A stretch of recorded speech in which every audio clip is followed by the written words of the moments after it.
What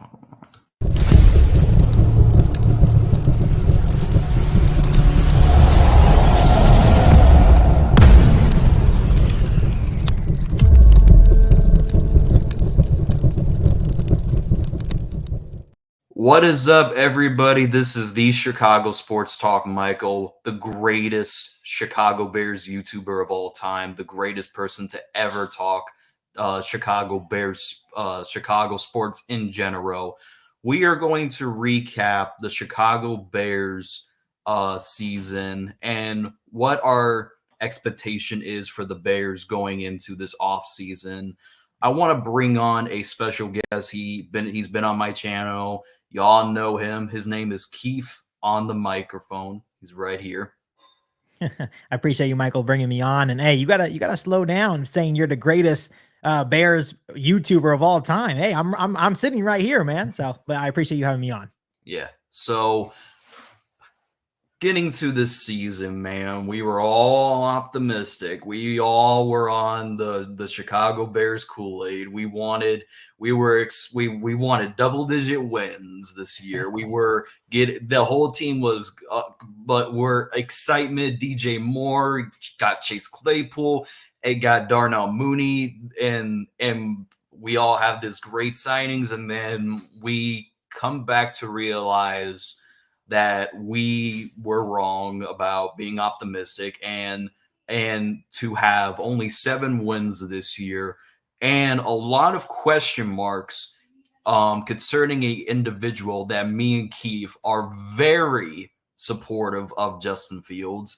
And regardless of if he leaves the team or not, we will still be Bears fans, so we're not going to go anywhere. So we all love, me and Keith are huge supporters of Justin Fields. So the question that everybody has in mind, so what has Justin Fields done to deserve another year on the Chicago Bears when he has had 10 wins throughout his entire career, and only won 5 games this year? 2 of them came from Bajan, which I don't even know why we give credit to Bajan for those wins. He just was there. You know, he was like the Josh McCown, and this was literally Josh McCown versus Jay Cutler all over again. So I do think Justin Fields did not regress this year. The reason why you may think that is because of Luke Getsy. And many people, even including the anti-Fields people, say, well, he had Luke Getsy, and Luke Getsy was the quarterback coach for Aaron Rodgers. You know, how come he would fail with that? I mean, what do you do if you're a quarterback's coach? Like, hand the quarterback water, tell him, hey, you know, this is what I would do as a quarterback. Aaron Rodgers didn't need Luke Getsy at all. He just was there, just like he didn't need Nathaniel Hackett.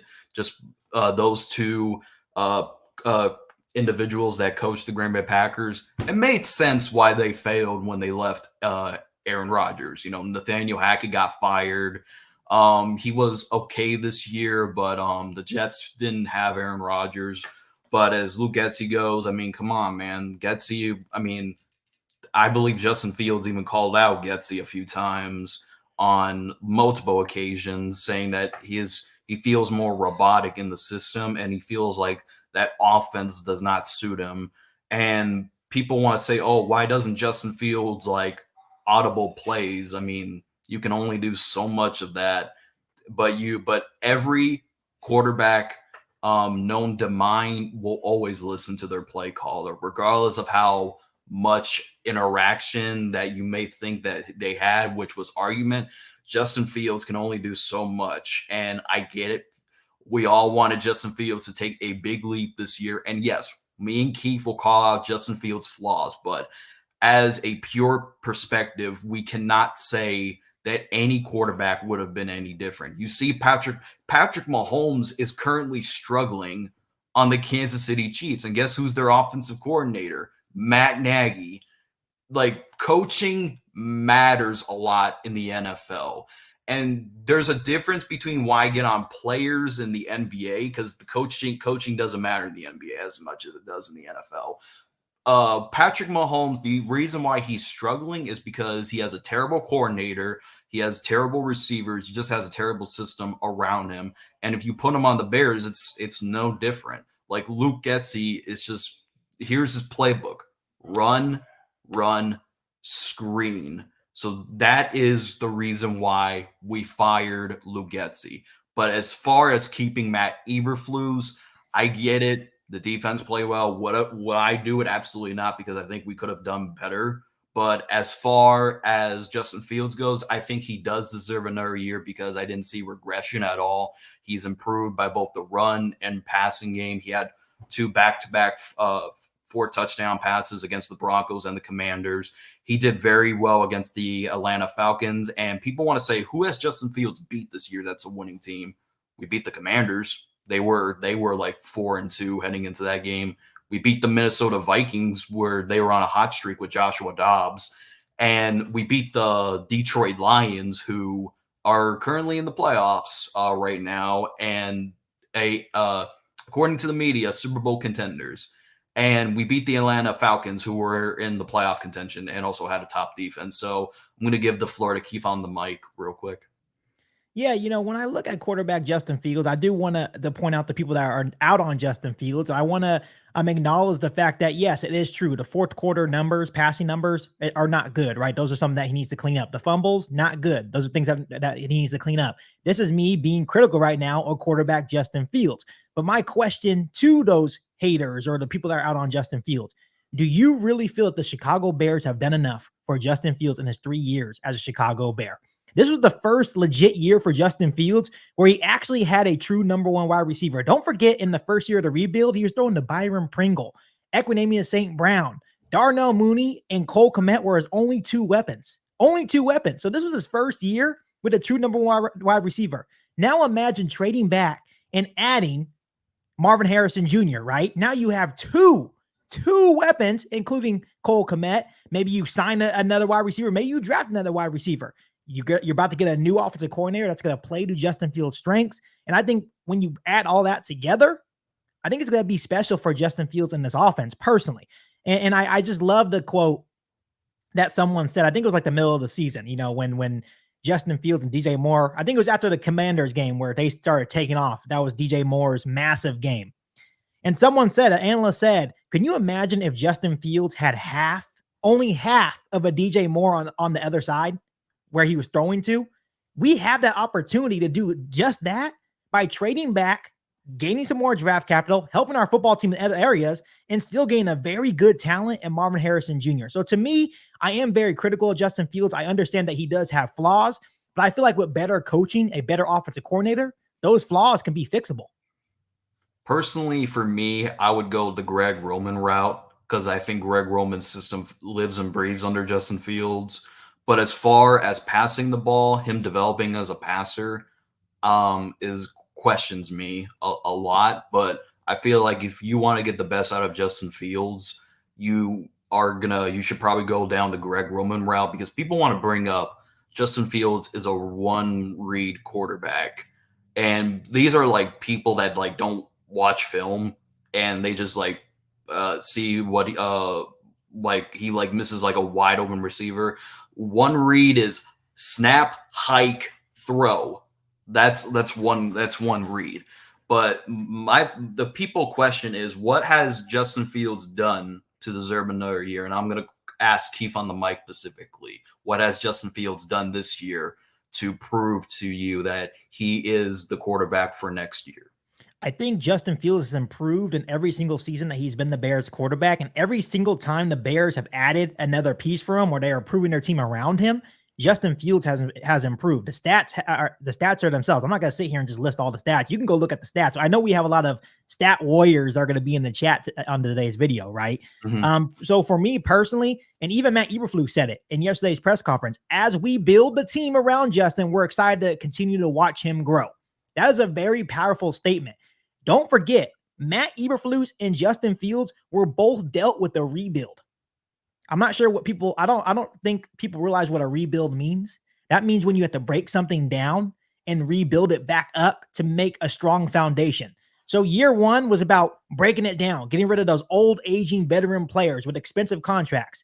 Year two was laying down that foundation and trying to build that culture. The Chicago Bears are now going into year three. We have the foundation, we have the culture, we have the pieces, we have the opportunity to add even more pieces, not only in free agency and the NFL draft. And I think the next year, especially bringing Matt Eberflus back, and if we continue to do what I think we should do, which is keep Justin Fields and build around him, the Chicago Bears should have the expectations to go to the playoffs next season. So when I look at quarterback Justin Fields, I do think the Bears can be a playoff team. I'm not going to say and answer the question. I know a lot of people ask, well, can you win a Super Bowl with Justin Fields? I personally think that we can, but that's just my personal opinion. You can ask the same question about head coach Matt Eberflus. Do you think you can win a Super Bowl with Matt Eberflus? To me, that's just a personal opinion. Mm. And for people that say that Justin Fields is not fixable, like he's broken, it doesn't matter who he has as a coordinator, he's broken. Bro, you do realize if this team trades Justin Fields, that would be the greatest mistake that they have ever made, because he's going to go to a team, let's throw one out there, the Atlanta Falcons. That team is built for Justin Fields. He's got a good running back with Bijan Robinson. He's got a good wide receiver in Drake London. He's got a good tight end with Kyle Pitts. And their offensive line is pretty decent to some extent.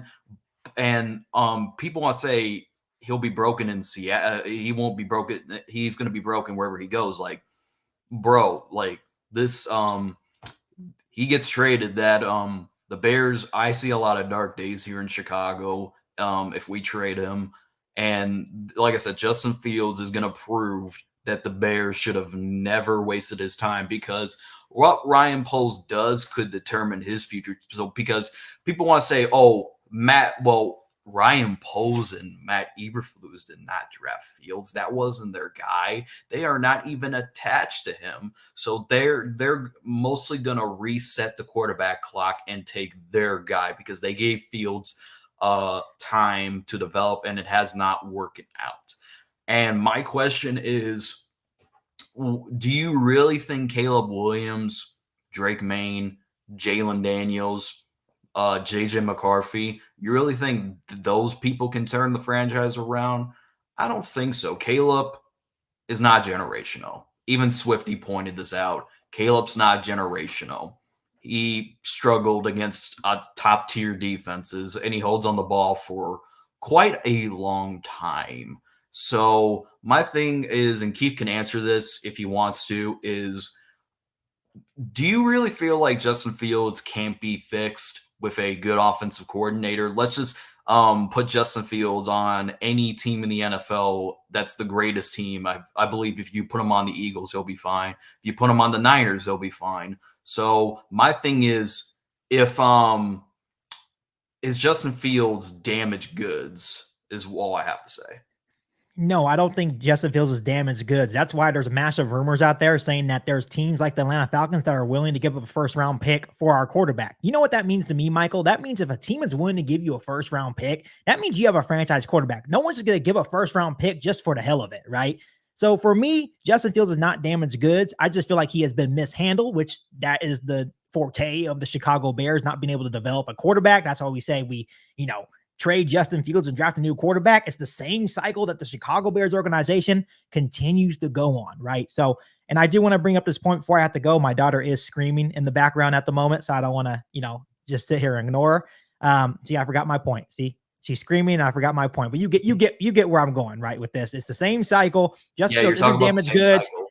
He's been mishandled, and I think if we bring in like a Shane Waldron from the Seattle Seahawks, a very good offensive coordinator from Seattle that did wonders with Geno Smith. If we bring him in, get Marvin Harrison Jr. and still have DJ Moore in the backfield we have, and Justin Fields still does the same stuff, I will personally go on my show and let all the people that didn't want Justin Fields prior to his next season to just sit on the show and blast me for about 30 minutes, and I won't care, because at that point, they're right. But until we build a team, until we actually give Justin Fields a true proven offensive coordinator that can continuously play to his strengths, then it should be Justin Fields moving forward. Yeah, you're repeating a cycle that never ends. Like in 2017, you drafted Mitch Trubisky. You fire John Fox the next year, then you bring him Matt Nagy. He has like 3 years to learn a new system, and then you get rid of Mitch, and then you bring in Justin Fields. I mean, I guess third time's the charm in people's minds, but the definition of insanity is don't learn from your previous mistakes. Yep. And people want to say that me and Keith watched the press conference. We heard what Ryan Post says, and we get it. General managers lie all the time. Yeah, you could take They, that press conference either way. Yeah, yeah, you could take that press conference either way. If you want Justin Fields, you're going to perceive it a different way. If you don't want Justin Fields, you're going to perceive it a different way. And I want to make this very clear. I don't hate anyone that's against Justin Fields. That's your personal opinion, right? And we have a right to our opinion. We're supposed to all be Bears fans at the end of the day. I think no matter what they do, we just want to see a winner on the football field. So sorry, Michael, I got to hop off because my daughter's screaming, but I do appreciate you having me on. mhm.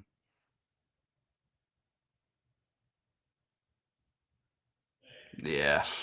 Oh, what's up, Don Burr? What's up, Don Burr?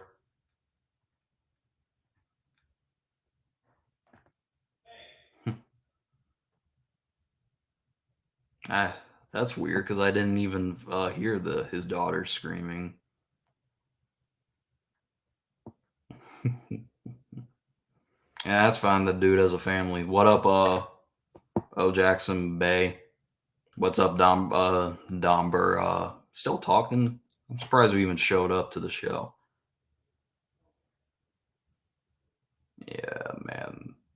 But anyways, I'll probably give Keith a little time to calm down his daughter. But anyways, I hope y'all got that very good intel from Keith on the mic because this is the same cycle that the Bears will repeat over and over again. If you don't already know it, the Bears need to not repeat their previous mistakes as the head coach. So, anyways, that's it. That's all. So, thanks for watching.